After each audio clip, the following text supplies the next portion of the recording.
Bismillahirrahmanirrahim. Assalamualaikum warahmatullahi wabarakatuh. Ilahi anta maksudi waridhoka matlubi a'tini mahabbataka wa ma'rifatak. Alhamdulillahi rabbil alamin bi ni'matil iman wal islam wal ihsan. Ashhadu an la ilaha illallah wahdahu la syarika lah wa ashhadu anna sayyidana Muhammadan abduhu wa rasuluh. Allahumma shalli ala sayyidina Muhammad al-Fatih lima ughliq wal khatimi lima sabaq nasiril haqqi bil haqq wal hadi ila siratikal mustaqim. Amma ba'd. Yang dimuliakan Ketua Lembaga Dakwah TKN Pondok Pesantren Suryalaya serta ahli jawatan kuasa, pengurusi masjid juga serta ahli jawatan kuasa, para ulama, para ustaz, ikhwan dan akhwat yang dirahmati Allah Subhanahu wa taala. Alhamdulillahirabbil alamin. Sama-sama kita merapakkan ucapan puji dan syukur kepada Allah yang Maha Agung, Maha Rahman dan Maha Rahim. Di atas segala nikmat, rahmat, taufik dan hidayahnya, terutama pada hari ini, saat ini kita berada di pusat rahmat yang ada di bumi Allah ini. Dan semoga kita dapat meraih rahmat sebagaimana disebut oleh Rasulullah sallallahu alaihi wasallam, zikrus salihin kifaratun aniz dzunub. Jadi mengingati atau memperingati para orang-orang saleh adalah kifarah daripada dosa. Wa inda dzikris salihin tansulul rahmah wa tansulul barakah, dan diturunkan rahmat dan mendapat barakah. Di bumi Allah ini, rahmat itu perlu diraih di dalam masjid. Karena di dalam masjidlah kita mendapatkan rahmat. Buktinya tadi bapak-bapak, ibu-ibu, ikhwan akhwat masuk baca doa, Allahumma ghfirli dzunubi wabtahli abwaaba rahmatik. Tidak ada orang yang baca doa itu masuk istana, masuk gedung yang besar, tapi bila masuk dalam masjid, sekecil manapun masjidnya, itulah doa yang diajarkan oleh Nabi, karena disinilah kita mendapatkan rahmat Allah. Oleh itu rajin-rajinlah berjamaah di masjid, karena semuanya itu akan mendapat rahmat. Amin ya rabbal alamin. Salam dan salawat di atas junjungan kita Nabi besar Muhammad sallallahu alaihi wasallam. Assalamualaikum ya Rasulullah. Assalamualaikum ya Nabi Allah. Assalamualaikum ya Habibullah. Allahumma salli ala Sayyidina Muhammad wa ala Sayyidina Muhammad. Semoga dengan salam dan salawat tadi kita sama-sama akan mendapatkan syafaat al-uzmah nanti di hari kiamat kelak. Amin amin ya rabbal alamin. Sebelum saya sampaikan khidmat ilmiah ini, perlu juga mungkin saya perkenalkan diri. Saya adalah salah seorang wakil telakin dari Malaysia yang sekarang tinggal 5 orang. Dan saya termasuk orang yang terakhir yang dilantik 13 Agustus 2008. Ya. Nama sudah sebut tadi, Haji Abdul Manab bin Abi Dallah, bukan Abdullah. Alhamdulillah, tanggal 5 nanti saya mendapat tugas untuk menyampaikan khidmat ilmiah di Pondok Pesantren Suryalaya. Sehubungan dengan itulah Ikhwan Jakarta memang sentiasa apabila jadwal saya, mereka mengatur safari dakwah di Jakarta, di Tangerang, di sekitarnya.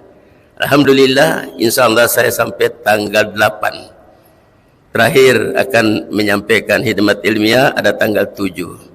Mohon doa restunya semoga semuanya berjalan lancar dan saya diberi kesehatan Yang maklumlah umur sudah 71 tahun ya, sudah sepuh.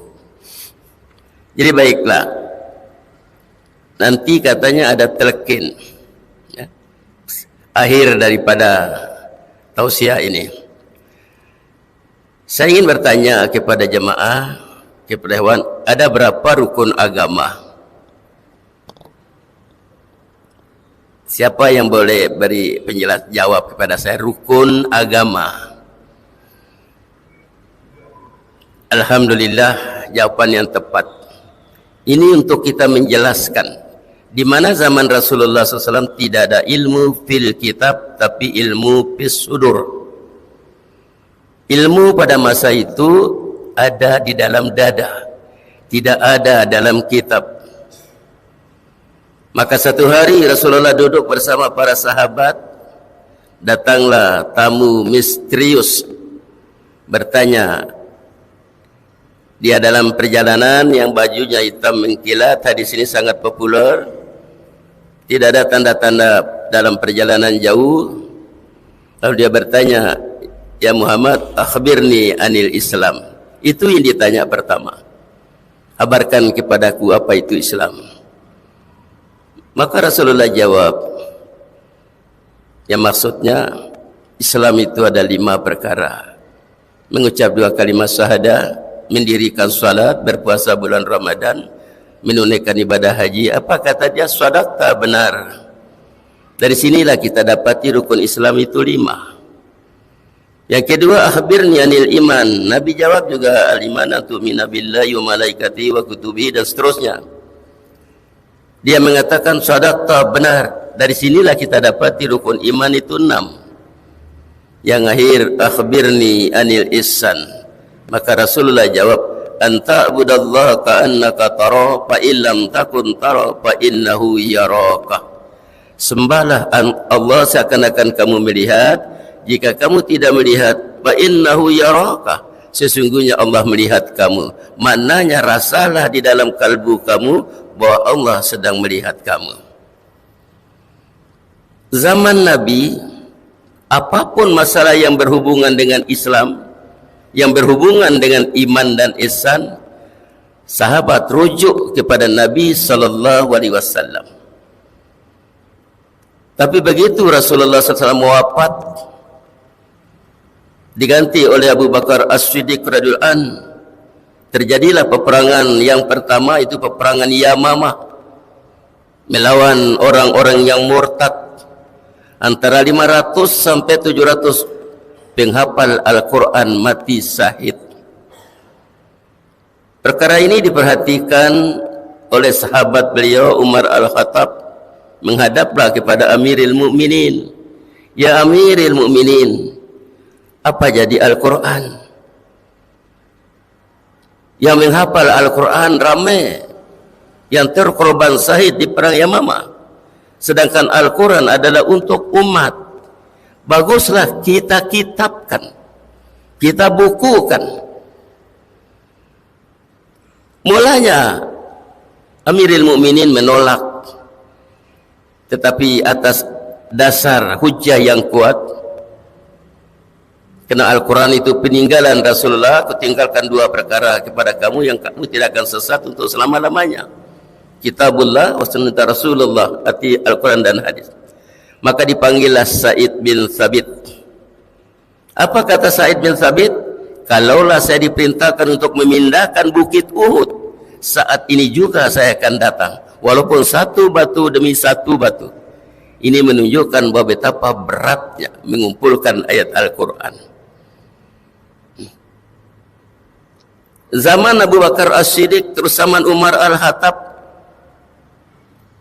hasil daripada persetujuan para sahabat termasuk Sayyidina Ali, Amr bin As, Utsman bin Affan, maka lahirlah 1 mushaf, 1 kitab, baru ada ilmu dalam fil kutub, disimpan di rumah Fatimah binti Rasulullah SAW. Tapi zaman Khalifah Utsman bin Affan, sengaja saya timbulkan perkara ini di sini. Saya rasa maklumat tadi, pengajian demi pengajian, tentu ilmunya terlalu banyak ya. Setelah itu Al-Quran, sekarang bagaimana hadis? Rasulullah pernah mengatakan, la taktubu anni ghairal Quran, jangan tulis daripadaku selain Al-Quran. Kalaupun ada, padam atau hapus dia. Maka abad kedua, antara 900 lebih sampai 102, zaman Raja Umar bin Abdul Aziz memerintahkan para gubernur untuk memerintahkan para ulama untuk mengumpulkan hadis. Nabi bermaksud, kalaulah ditulis pada saat itu, maka tak tahulah mana Al-Quran, mana hadis. Tapi kata Umar, sekarang Al-Quran sudah ada. Setelah Khalifah Utsman bin Affan mengumpulkan di jabatan kuasa, karena masing-masing mendakwa diri mereka paling tepat bacaannya, maka lahirlah 6 kitab induk. Selepas itu barulah para ulama mengumpulkan hadis, mencari hadis. Pertama yang dicari matannya hadis. Selepas matan mencari sanadnya, daripada siapa, turun kepada siapa, akhirnya kepada perawinya. Maka pecahlah hadis itu menjadi 13 macam hadis. Ya. Kenapa saya sampaikan perkara ini, Ikhwan dan Akhwat? Di negara kami masih ramai ulama-ulama yang mengatakan apa yang tidak ada zaman Nabi jangan buat, nanti masuk neraka. Saya kata kalau begitu jangan baca Al-Quran yang ada ini.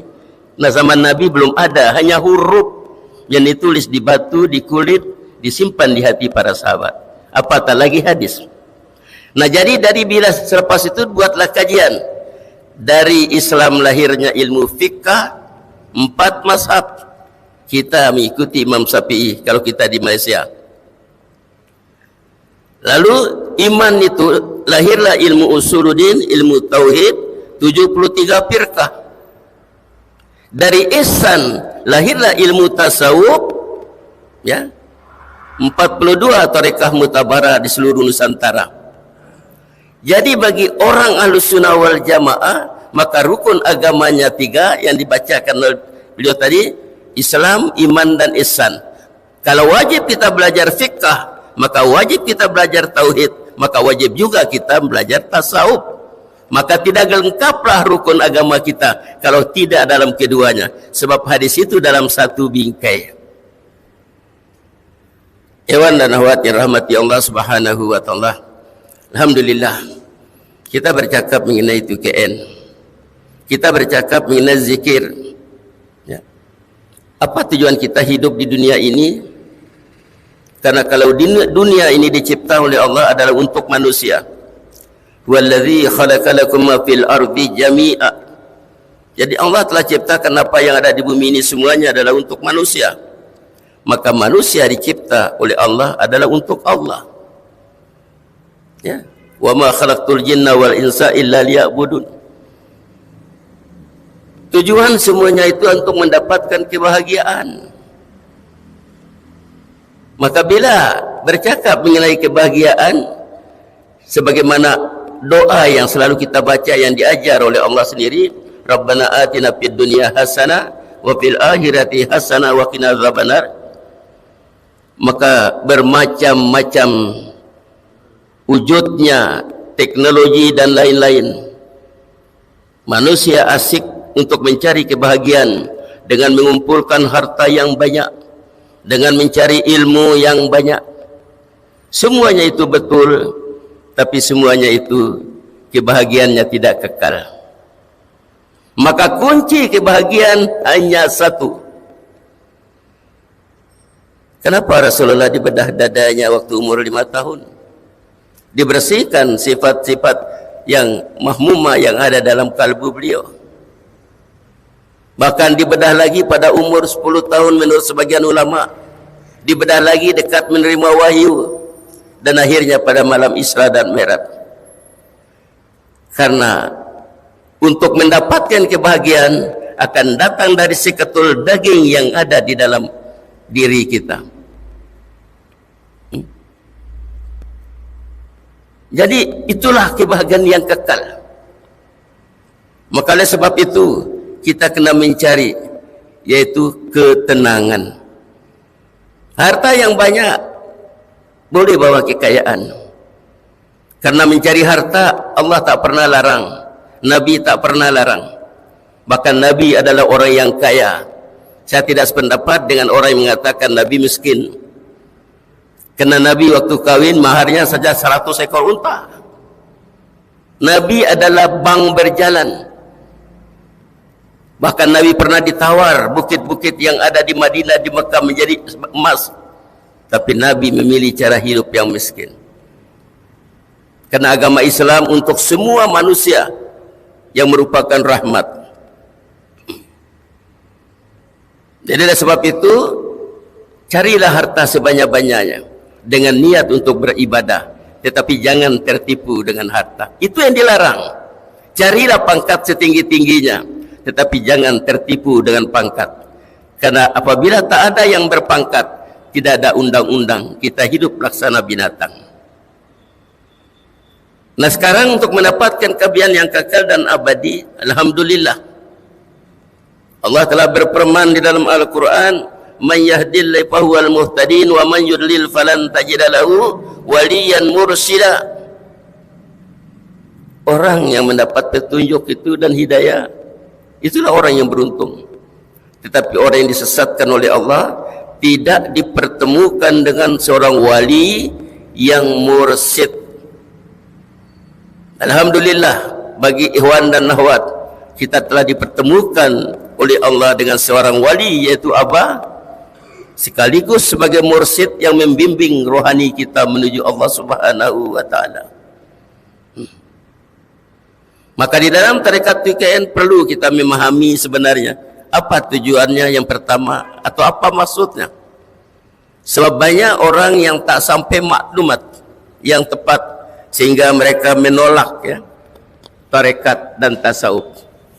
Tapi bila kita sampaikan maklumat yang tepat, insya Allah dengan kepala yang dingin mereka pasti menerima. Minta maaf.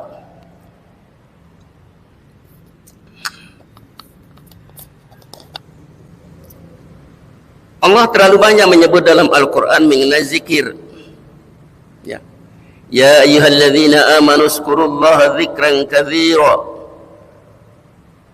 Wahai orang-orang yang beriman, berzikirlah kamu kepada Allah sebanyak-banyak zikir. Alladzina, di situ menunjukkan lelaki dan perempuan. Bahkan Allah menyebut, "Fa idza qadaitumus salata fazkurullaha qiyaman wa qu'udan wa ala junubikum."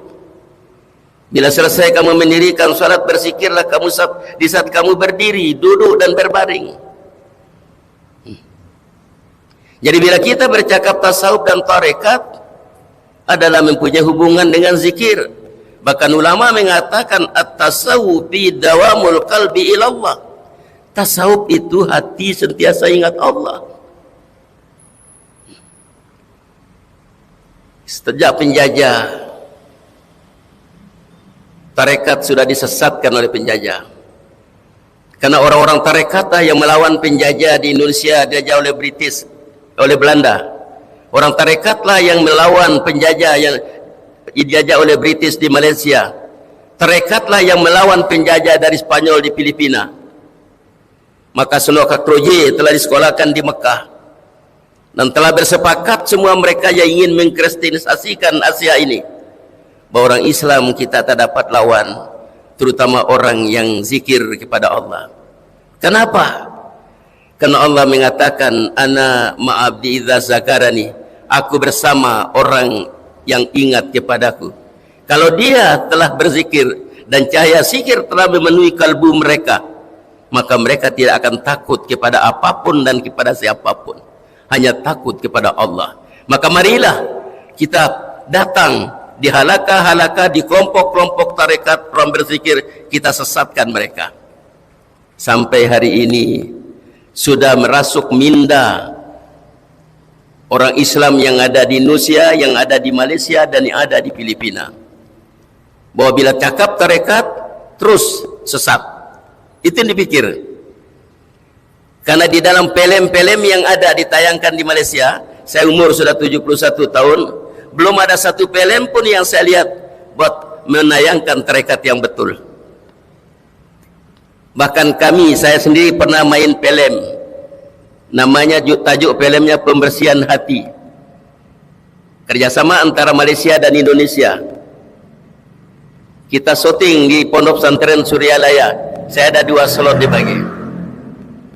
Tapi bila diajukan kepada pihak yang berkepentingan di situ, tidak diluluskan. Jadi baik.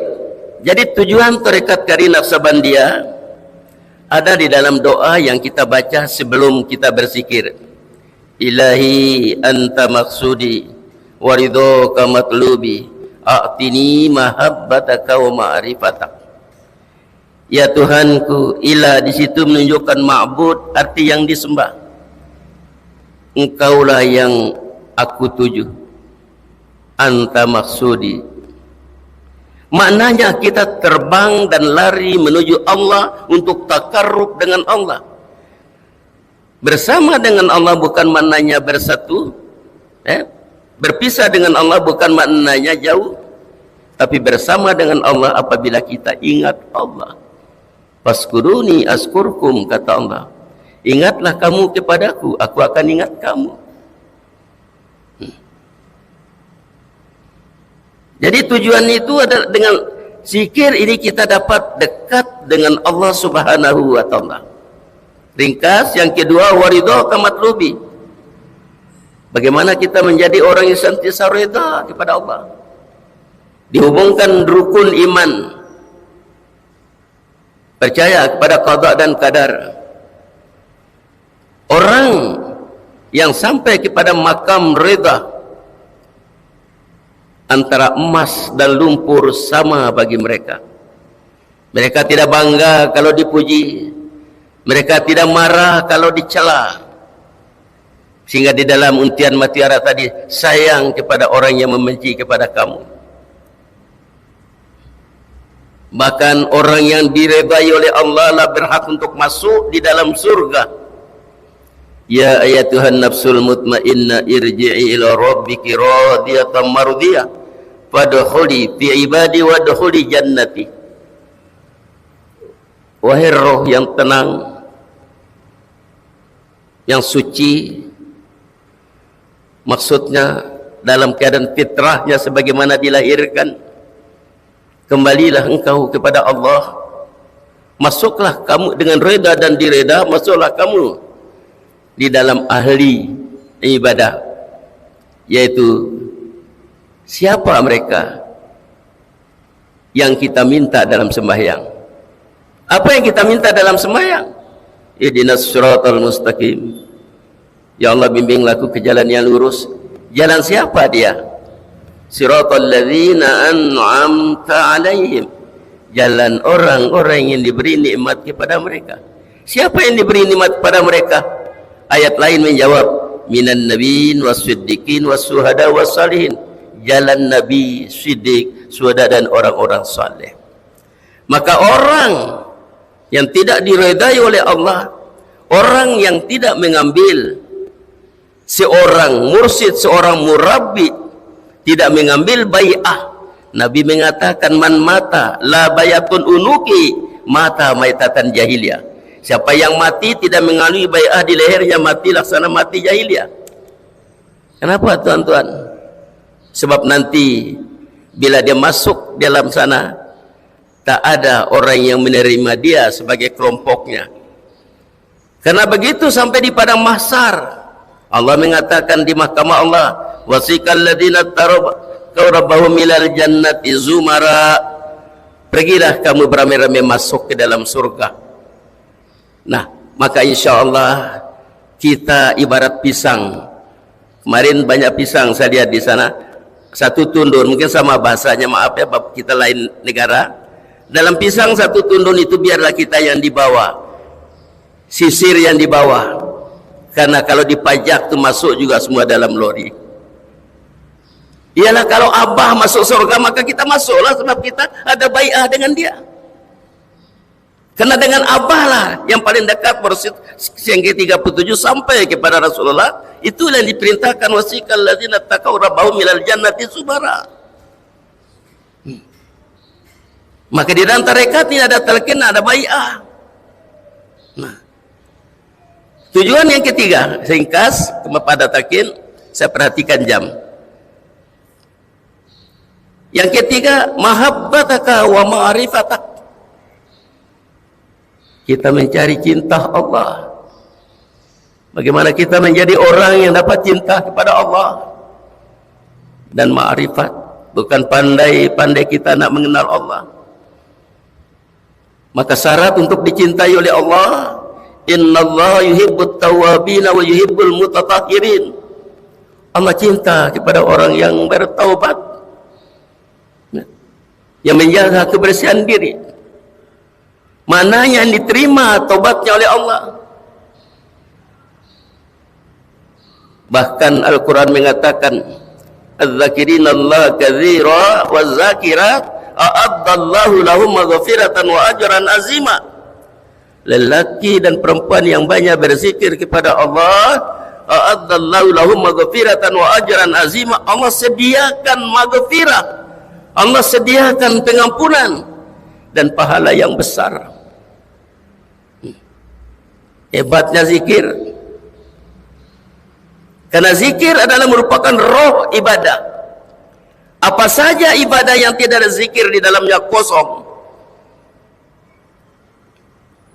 Jadi kalau ibadah tidak ada zikrullah, tidak ada ingat Allah, ingat apa? Kalau istilah kawan saya, Tuhan. Dia balik lagi, hantu, Tuhan, hantu. Yang mana? Menghadap Tuhan, membelakangi hantu. Menghadap hantu, membelakangi Tuhan. Nah, itu kata beliau. Zikir berarti kita menghadap Allah. Lupa, gaplah berarti kita membelakangi Allah. Kalau membelakangi Allah berarti kita menghadap yang lain selain Allah. Nah, ini adalah untuk mendapat cinta Allah.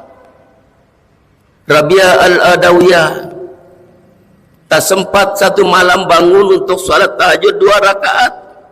40 hari menangis karena cintanya kepada Allah.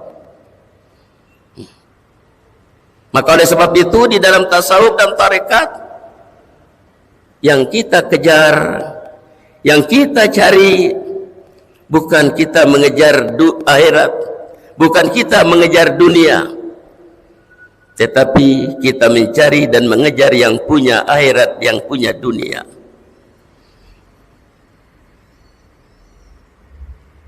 Kalau kita sudah dicintai oleh yang punya dunia dan yang punya akhirat, yakinlah tuan-tuan, dengan cahaya zikir itu, yang nanti kita jelaskan apa itu cahaya zikir, pasti dunia ini menjadi milik kita. Maknanya kita tidak akan tertipu dengan dunia. Dan di akhirat tentu Allah tidak akan masukkan kita dalam neraka. Sedangkan manusia saja, seorang yang jutawan, yang punya banglo, tetapi di kebun ada pondok riot, pasti kekasihnya akan diletakkan di banglo, bukan di pondok. Ikhwan akhwat yang rahmati Allah subhanahu wa ta'ala, itu singkat tujuannya, ada di dalam kitab kecil ini. Tapi yang kuning ya, sekarang yang kuning, saudara, yang kuning itu sebenarnya hasil ijma' daripada wakil talqin untuk diguna pakai. Sebab selepas itu banyak timbul yang baru, versi yang baru ya. Maka kalau mau yang benar, datanglah di Suralaya, di sana kita dapat yang benar yang telah disepakati oleh wakil talqin. Terus apa alatnya? Alat untuk mencapai tadi dekat dengan Allah. Siapa yang dekat dengan Allah? Orang yang bertakwa. In akramakum indallahi atqakum. Alatnya adalah zikir. Maka di dalam tarekat Qadiriyah Naqsabandiyah, zikirnya ada 2, zikir jahar dan zikir hopi. Tentu ini setiap menakib pun dijelaskan. Zikir jaharnya adalah kalimat la ilaha illallah. Kenapa kalimat la ilaha illallah? Kenapa bukan Allahu Akbar? Kenapa bukan Subhanallah? Kenapa bukan yang lain? Karena Rasulullah telah mengatakan, abdalu ma qultu ana wan nabiyyuna min qabli la ilaha illallah. Seabdal-abdal ucapan yang aku ucap dan diucap oleh Nabi-Nabi sebelum aku, la ilaha illallah. Maka pahamlah kita, ikhwan dan akhwat, bahwa kalimat la ilaha illallah itu bukan bahasa dunia. Kalimat la ilaha illallah itu adalah bahasa Allah dalam surga. Karena orang yang pertama diajar oleh Allah adalah Nabi Adam. Tapi Adam turun ke bumi dengan istrinya, tinggallah di Arab, jadilah dia bahasa Arab. Maka Nabi mengatakan orang Arab dimuliakan oleh Allah karena 3 perkara. Nabinya keturunan Arab, Al-Quran bahasa Arab, dan bahasa Arab adalah bahasa akhirat. Kalimat la ilaha illallah adalah kalimat tauhid, kalimat yang mengesahkan Allah, yang menolak yang lain, menafikan, sehingga Abah mengatakan dalam Miftahus Surur kalimat nafi isbat. Coba renung, coba bayangkan seorang yang bukan Islam selama 70 tahun, yang bukan Islam 50 tahun, tiba-tiba datang di masjid ini, Tuan Imam ajar saya 2 kalimat syahadah. Begitu dia mengatakan la ilaha illallah sayyidina Muhammadur Rasulullah, dia sudah dikira Islam. Terjadi di Suryalaya. Cerita langsung Pak Baban kepada saya bersama salah seorang profesor dari Kementerian Pendidikan Indonesia. Waktu itu saya riadah. Di saat Abah mula-mula sakit, dipanggillah seorang dokter untuk merawat Abah, yaitu seorang dokter India. Mungkin di sini pernah mendengar cerita ini, tapi saya langsung dari Pak Baban sendiri. Disitulah kata Pak Baban, kami sedang berada tempat makan. Bila masuk dia ke dalam, bila dia keluar, terus dia tunduk, dia geleng kepala si India itu. Abah ini katanya tidak sakit.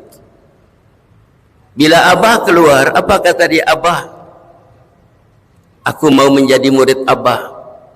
Maka Abah telkin dia. Setelah beberapa tahun dia pergi India, meninggal di India. Maka dibakarlah mayatnya, kainnya tidak terbakar, jangankan mayat. Lalu mencari, telepon di Jakarta ini, apakah dia masuk Islam atau tidak. Keluarganya mengatakan kami tidak tahu, tapi dia pernah menjadi dokter spesialis Abah di Tasikmalaya, Suryalaya. Teleponlah saya, kata Pak Baban. Saya tak tahu, kata Pak Baban, tapi dia ditelekin oleh Abah. Bermakna dia Islam. Bayangkan orang yang bukan Islam ditelekin, bukan sembahyang, bukan apa, tapi bila matinya, jangankan mayatnya, kain kafannya tidak terbakar. Bagaimana kita? Cuma kuncinya di sini satu, Ewan, keyakinan. Kalimat la ilaha illallah itu juga akan menjadikan kunci untuk iman kita menjadi iman yang mantap. Ini di mimbar ini. Kemarin hari Jumat. Mungkin ada baca ayat. Kalau di tempat kami selalu hari Jumat dibaca.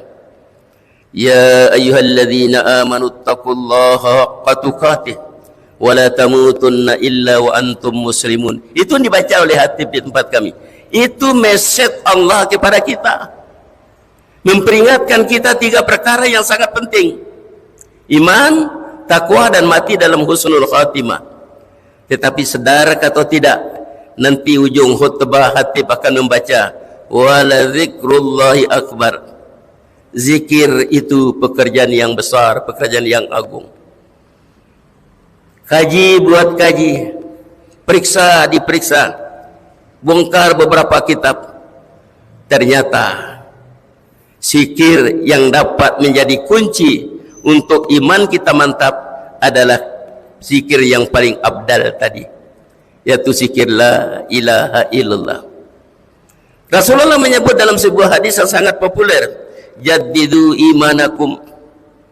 Mantapkanlah iman kamu, perbaharuilah iman kamu. Sahabat bertanya, kaifa nujaddidu imanana ya Rasulullah? Bagaimana nak perbaharui iman kami ya Rasulullah? Qala bi kasrati qauli la ilaha illallah. Banyak-banyak mengucap la ilaha illallah. Kita berapa kali? 165 kali setiap habis salat. Lebih banyak, lebih bagus la ilaha illallah. Satu.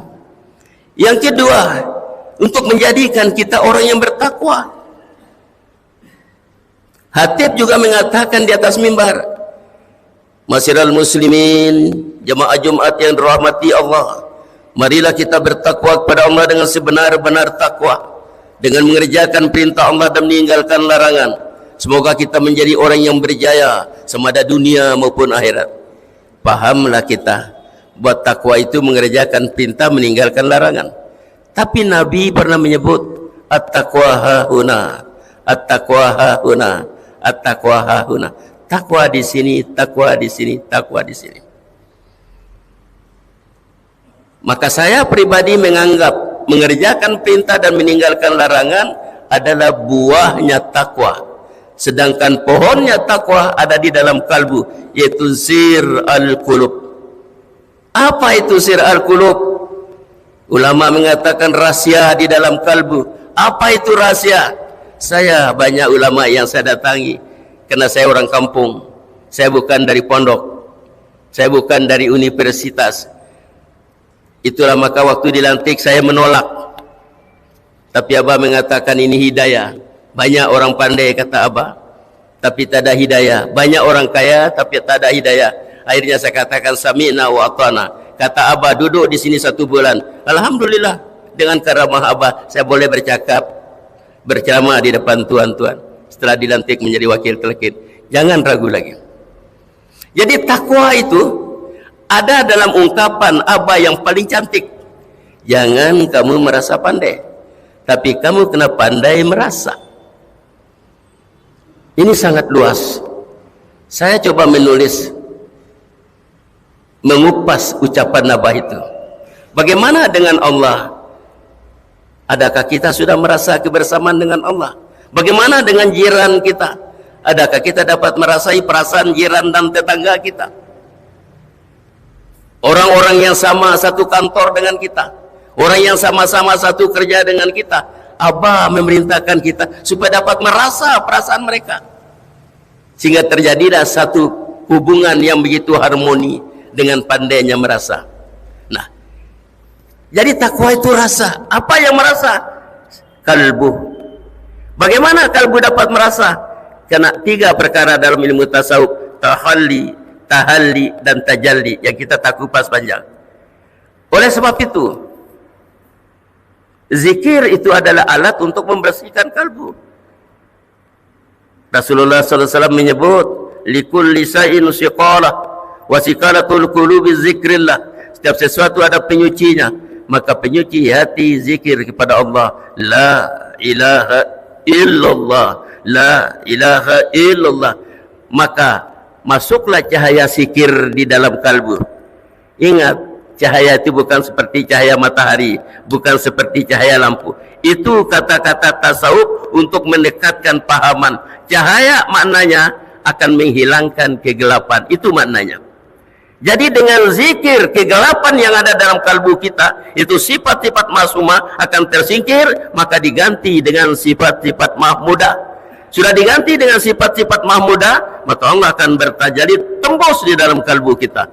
Diibaratkan cahaya seperti masjid ini. Cermin itu cantik, gilap, maka cahaya masuk dalam masjid.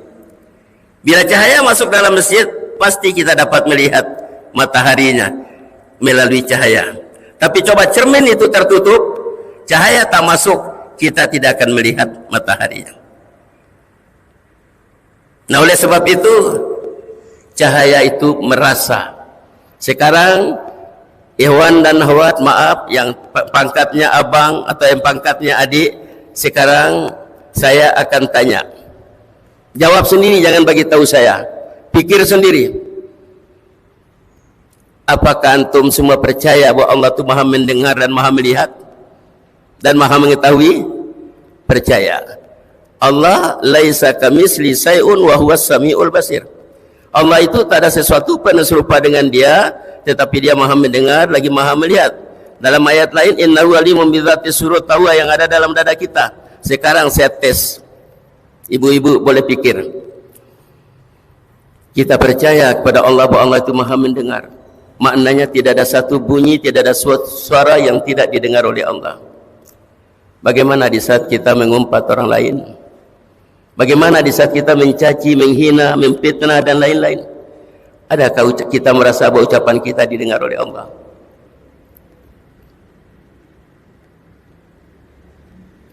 Bagaimana di saat kita mencuri barang orang? Bagaimana di saat kita merompak? Bagaimana di saat kita menipu bos kita? Adakah di saat itu kita merasa bahwa kita dilihat oleh Allah? Di saat kita hasad, dengki, sombong, ria, takabur, adakah kita merasa bahwa Allah sedang menatap kalbu kita? Inna Allah ta'ala liyansuru ila suwarikum wa besarikum innama yang qulubikum. Maka orang-orang yang bertakwa, Iwan dan Nawat, orang yang terjaga bibirnya daripada ucapan yang bohong dan keji, karena di saat dia bercakap, di saat dia berkata, ada di dalam kalbunya rasa didengar oleh Allah, maka datanglah takut. Bila dia mau berbuat sesuatu walaupun ada peluang untuk merompak, mencuri, istilah kami di sana raswah, korupsi dan lain-lain, tetapi karena merasa dilihat oleh Allah, maka mereka tak akan berani. Orang yang paling takwa adalah Rasulullah sallallahu alaihi wasallam. Dan takwa inilah yang paling dekat dengan Allah, karena merasa didengar, merasa dilihat, merasa tahu apa yang ada dalam dadanya. Maka pasti dia akan mengerjakan segala perintah Allah dan meninggalkan larangan. Ini lamat-lamat kita. Adakah itu sesat? Tidak. Dan seterusnya, dia sebagai benteng. Kalimat la ilaha ini adalah sebagai benteng. Boleh buka dalam surah A'raf, baca saja ayat 10 sampai 16. Bagaimana dialog Azazil dengan Allah dalam neraka. Azazil adalah anaknya ratu jin, anaknya kepala jin, di mana saat dunia ini dikuasai oleh jin karena membuat kerusakan, maka dikiamatkan. Maka Azazil diangkat daripada alam musyahadani ke alam jabarut, alam malakut, sampai kepada alam laut, sehingga pegang kunci surga selama 1000 tahun akhirat. Tetapi di saat Allah mengatakan, wa isqulna lil malaikati isjudu li Adam fasajadu illa iblis lam yakun minas sajidin. Di mana telah berfirman kepada para malaikat, sujudlah kamu kepada Adam. Fasajadu, semua sujud. Illa iblis, kecuali iblis. Bahkan Jibril yang menempa lembaga Adam daripada tanah liat sujud, karena nama sujudnya bukan sujud menyembah, tapi sujud menghormati, sujud ta'zim. Kenapa Jibril sujud? Karena melihat kepada perintah. Tetapi iblis ditanya, kenapa kamu tak sujud? Apa dia jawab? Ana khairum minhu, khalaqtani min nar wa khalaqtahu min tin. Aku diciptakan daripada tanah, aku lebih baik daripada dia. Hati-hati Iwan dan Nawat, jangan sampai ada bisikan dalam hati kita, aku lebih baik daripada dia, aku lebih hebat daripada dia. Itu takut nanti bisikan iblis yang ada dalam dada kita. Dan bisikan itulah yang menjadikan iblis diturunkan, keluarlah kamu dari surgaku, la tatakabbar fiha, tidak sepatutnya kamu sombong di dalamnya. Tapi apa kata dia? Ya Allah, panjangkan umur kami sampai hari kiamat, yauma yub'atsun, sampai hari kiamat. Okeylah, kata Allah, kamu termasuk orang ditangguh. Lalu iblis mengatakan, engkau telah menyesatkan aku ya Allah, aku akan sesatkan anak cucu Adam. Tsumma la'atiyannahum min baini aydihim wa min khalfihim wa an aymanihim wa an sama'ilihim wa yuraya. Aku akan datang dari depan, dari belakang, dari kanan dan dari kiri, sedikit kamu dapati di antaranya yang bersyukur. Coba kita renung Adam dan Hawa. Adam dan Hawa berdepan dengan iblis, bercakap langsung berdepan, tapi masih boleh tertipu. Bagaimana kita hari ini yang kita tak melihatnya, tapi dia diizinkan oleh Allah masuk dalam badan kita, depan, belakang, kanan dan kiri. Adakah kita akan selamat? Maka Rasulullah mengatakan kepada Sidina Ali, selamat Ali asal kamu masuk dalam benteng Allah. Maka Allah telah berfirman dalam hadis qudsi, la ilaha illallah hisni. La ilaha itu adalah bentengku. Man qalaha dakhala hisni. Siapa membacanya masuk dalam bentengku. Wa man dakhala hisni faqad umina min azabi. Siapa masuk dalam bentengku selamat dari azabku. Nah, itulah yang kita telkin. Abah mengikuti mursyid-mursyid yang sebelumnya, menyebut kalimat la ilaha itu ditarik dari bawah pusat sampai ke ubun-ubun, dirasakan dalam rongga badan kita ini, mengalir tembus urat dan daging sehingga menjadi benteng yang kukuh dari depan dan belakang. Iblis kanan maka pusing ke kanan atau putar ke kanan, dua jari di atas susu kanan, ilah, dua jari di bawah, hu ilaha illallah, masuk dalam benteng. Kalau ada kertas kosong atau balik di rumah nanti boleh kita buktikan bahwa kalimat la ilaha ini boleh menjadi benteng.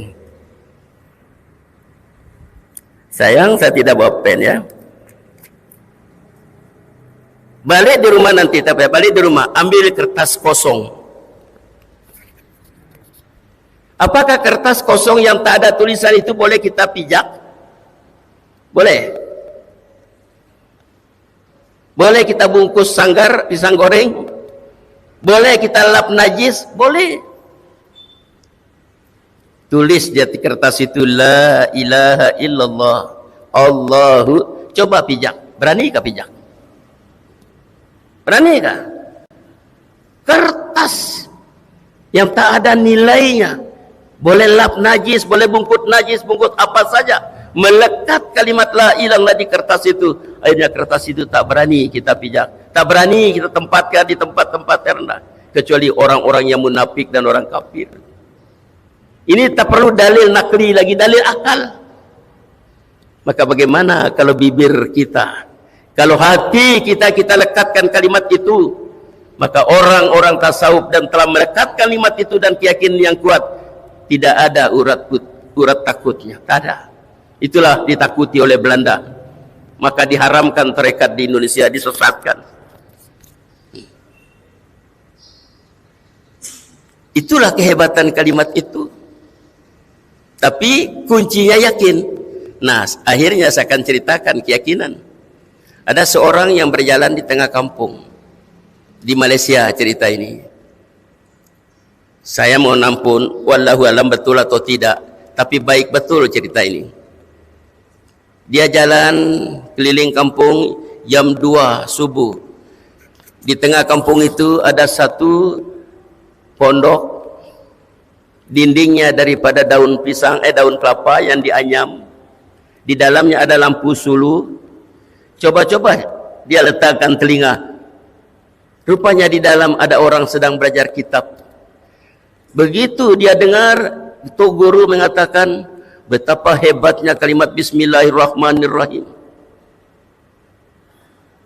Siapa yang baca kalimat itu dengan ikhlas dan yakin, maka dia boleh berjalan di atas air, terus masuk di dalam kalbunya, lari balik sebab rumah dia berada di sebelah sungai besar. Sampai di dekat pantai, Bismillahirrahmanirrahim, dengan keyakinan yang bulat dia berjalan seperti berjalan di atas papan. Besoknya dia jemput Tok Guru untuk baca kesyukuran. Maka datanglah Tok Guru, singkat cerita. Sampai di tepi sungai, Tok Guru heran. Mana perahu awak ni, kita pergi di rumah awak. Dia pun heran. Kenapa Tok Guru cari perahu? Tok Guru semalam cakap dengan bismillah boleh jalan di atas air. Tok Guru pukul kepala. Betul, semalam buat bismillah. Nah, kalau begitu jalanlah kamu dulu. Jalan dia seperti di atas papan. Cepatlah Tok Guru. Tok Guru bismillah, masuk semua badannya dalam air. Coba pikir cerita itu. Bismillah itu dari tok guru itu.